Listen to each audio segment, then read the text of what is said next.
Hi guys, I wanted to do a quick video on my carburetor.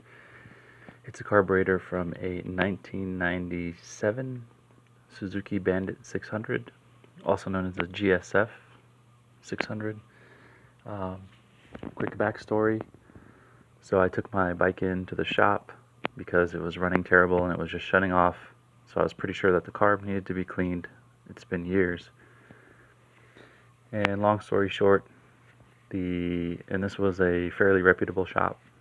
They just did a really bad job, and I paid them for it, and ended up, the bike was running, but it was just still running bad, and the guy had like a million excuses why, and I finally ended up taking the carb off the bike, and it was clear that they hadn't really done a good job.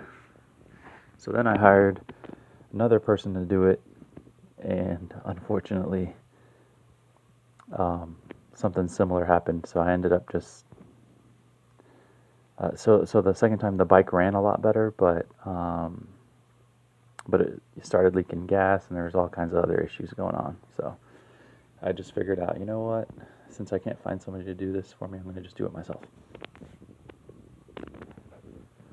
So here is the carburetor.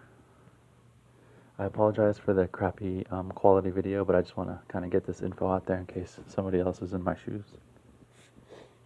Alright, so one of the things that I found is that the carburetor itself was super dirty, like all in here, in there, so I soaked it in gas and just cleaned it up. And these, I believe this is called a float bowl.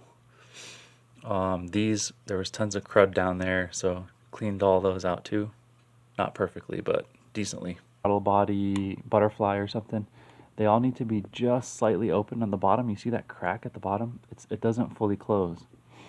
And when I opened the carburetor, I noticed that like two of them were completely closed. One was like super open, and then one had a nice like crescent at the very bottom. And what you do for that is there's screws like right here, and right there. So there's those three screws, and they're kind of weird. I still don't fully understand how they work, but you kind of have to just play with them until you get all four of these rather, opening equally, which they are right now. So that's good. All right, what else do we got here? Alright, then there's your pilot jet screws, which allow a certain amount of gas to pass through the carburetor. So that's one right there. And then there's also a smaller one in here. And I'll show you what it looks like. These are the ones that go down in there. And these are the originals. And you should hold it to a light source, because there's supposed to be a tiny hole in there. Actually, I think I can show you. Let's see. Yeah, you see that hole? It looks a lot bigger on the camera, but long story short, there should be a tiny hole going through there. And mine were all blocked up with like, gas residue. So I couldn't find anything tiny enough to clean them out. So what I did is I soaked them in gasoline and I lit them on fire, and it worked. I figured, hey, if I soak this in gas, then the inside's going to get soaked, and if I light it on fire, whatever's in there is going to burn, and it did. It worked. But then later I found out I had some new ones that came with the kit. So just a technique, if you ever have that problem and you don't know how to clean out the inside, soak them in gas, light them on fire. Of course, be safe, don't burn yourself. Moving along. So these are the floats, and what's hanging from there is a float needle. So for these, what I learned is you want to make sure that the float needle is still pointed, like this is. These are the original float needles that were on the carburetor. If they are like straight or kind of messed up, then you might want to change them. But these are still pointed like a triangle, so they're fine. Hold on one sec.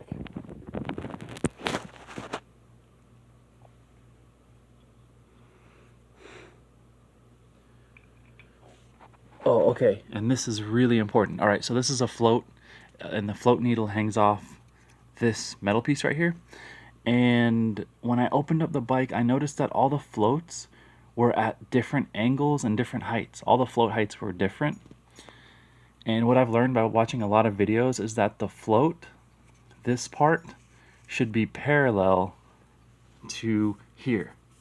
So when this is actually on here, you know, this should be parallel to this.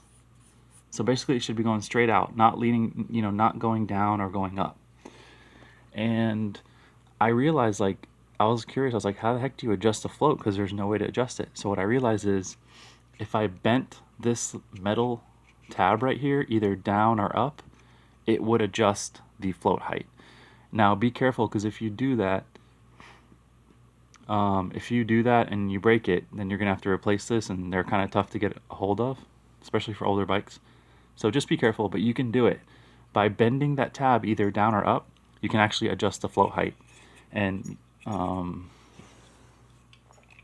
you see how I made dots here? It's because I was sort of marking where the float height was and everything. And there's just one more thing. All right, so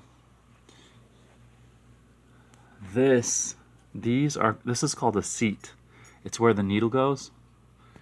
And I know that some seats are easily replaceable, and there's like a screw that you take out. Yeah, that right there is called a seat. And there's like a screw that you take out and then the seat comes out, because sometimes there's gaskets underneath. But on the 97 Suzuki Bandit CARB, I just don't know how to take that out. I tried taking it out here. You see I screwed it all up. I tried with pliers to just pull it out straight. I tried unscrewing it in case it was screwed in. But this is the last thing on my carburetor that I need to look at. And I'm just not sure how that sucker comes out. Or if it does. I'm pretty sure it does, because this looks like copper. And this looks like some other type of metal. Is that aluminum? I'm not sure. But I wonder if there's any air leaks in between there because the gaskets are old. I'm not sure. But if anybody knows, let me know. But pretty much everything I've learned, I have just shared with you. So hopefully this helps somebody that is working on a Suzuki 600. And I think that's about it. Oh wait, sorry, one more thing. This is the idle screw. And so what this does is it opens up these. So ideally you want these just a little sliver open and all equal. And then with the idle screw, what it does is it opens all four of them, or closes all four of them equally to set your idle. And that's pretty much it, guys. That's all I really know about carburetors. I hope this has been helpful, and feel free to leave comments and do all that kind of stuff. All right, bye.